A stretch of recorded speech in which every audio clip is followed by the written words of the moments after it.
Alright, now we're talking about Annabelle. And this was the first spin-off in the Conjuring franchise.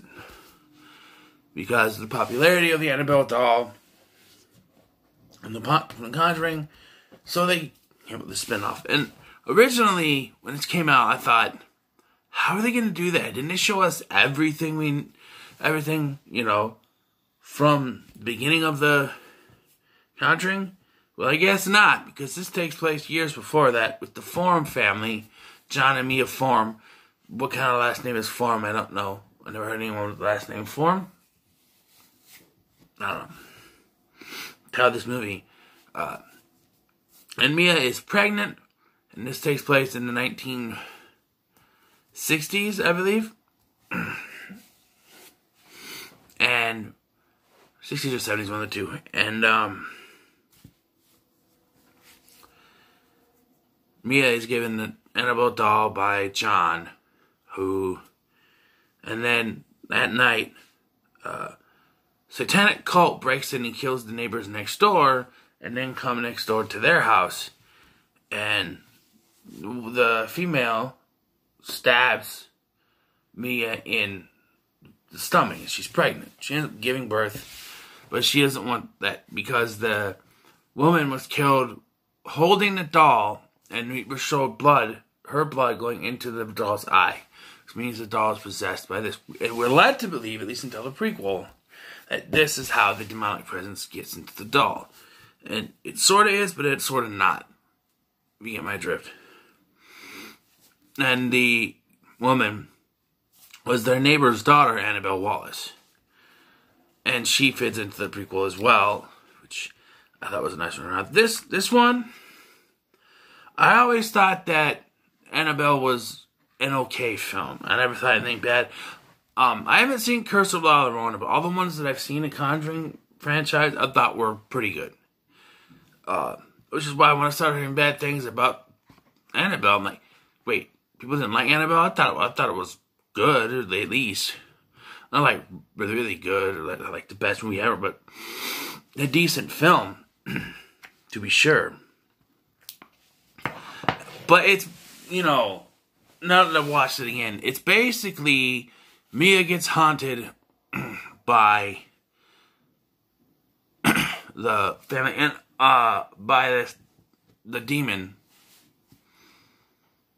and they end up moving, and it follows them there, the doll and everything. They meet Alfre Woodard. Her character has dealt with loss, and she ends up helping out in the end.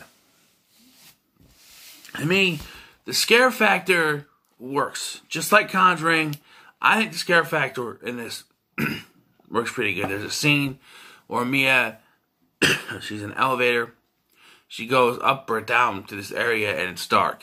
And we get to see the demon for what it really looks like. And it's blue, but it's also dark. So you don't really get to see, a full look at it, because it's dark. Which is good, because it's probably CGI, and, CGI in the daytime, not very good. But for what it looks like, it's decent. Better than those birds from the last one. And for me, the acting is still pretty good. I think that Annabelle Wallace... Did I say the neighbor's daughter was Annabelle Wallace? Annabelle Higgins. My bad. Annabelle Higgins. Annabelle Wallace does a pretty good job. Alfre Woodard, pretty good. The husband's not really in it that much. Tony Amendola, Tigmate Braytac from Stargate SG-1 is in this. He's also in Curse of La Llorona, which connects this. But he does pretty good. And there's even a scene where he's possessed by the demon. And he has hold of the doll, and he's going to take it to the church. Of course, the doll, being possessed by a demon, not going to go in there and causes him to be put in the hospital.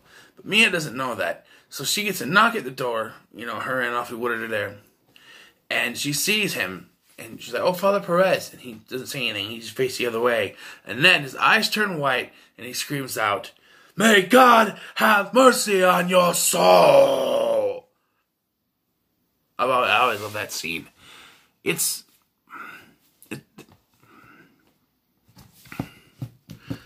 I can't get why people don't like this movie. Honestly, I didn't see any problems with it. I think it's on par with the first Conjuring movie, to be honest. Yes, creation is better, because there's a lot more going on, a lot more characters than just this one family being tortured, but yeah. Mia starts to delve into the occult and eventually finds out what's going on with the help of Alfred Woodard. And, of course, the climax it's not really a climax.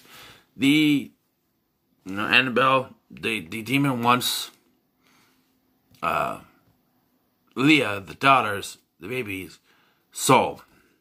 So Alfred Woodard sacrifices herself, gives the soul to the demon, and they get rid of the doll, and then the doll is seen being picked up by the mother of the person, of the woman in the beginning. And we get a refresher, the woman, the nurse, talking to the Warrens. Well, this mother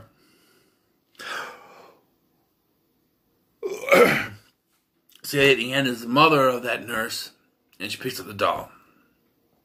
And then I remember sitting there going, okay, so that's it. They can't do another movie with this because there's nowhere else to go, at least directly into that beginning. Well, then they announced they're going to do a sequel, and then it was called Annabelle Creation. So it's a prequel, and that did pretty good. And then I'm like, okay, so then they're done. Oh, no, a third Annabelle film is on the way. Annabelle Comes Home. How? Well, we're going to set it inside the Warrens' house. Interesting. To be honest, like I said, I don't see the flaws like most of the people do, but it's a decent film. I at least give it a 7 out of 10. I mean, it's not... Like I said it was as good as the first one, as the first Conjuring, but like I said, there are some flaws. There's I think that the haunting gets a little bit too overdone, where like she's constantly being bombarded and haunted and spooked and spooked and spooked. When you have that big family like in the first Conjuring movie, there's each character to explore. But when you got John at work all the time and Mia home with the baby, it's constantly Mia being haunted by the same thing over and over and over again. Each scare is different, yes, but it gets repetitive and it gets annoying. And you're just like, why is this thing not doing more than just spooking her? Like it burns the popcorn and it messes with the TV, or not TV, the record player and stuff like that. It's small little pranks. Why isn't it trying to, get her? That's really the one big thing that clouds over this movie for me, is that it's just repetitive. So like I said, it's a 7 out of 10. What are your thoughts on Annabelle? Let me know in the comments below. Like, share, subscribe, man. Love, peace, chicken grease.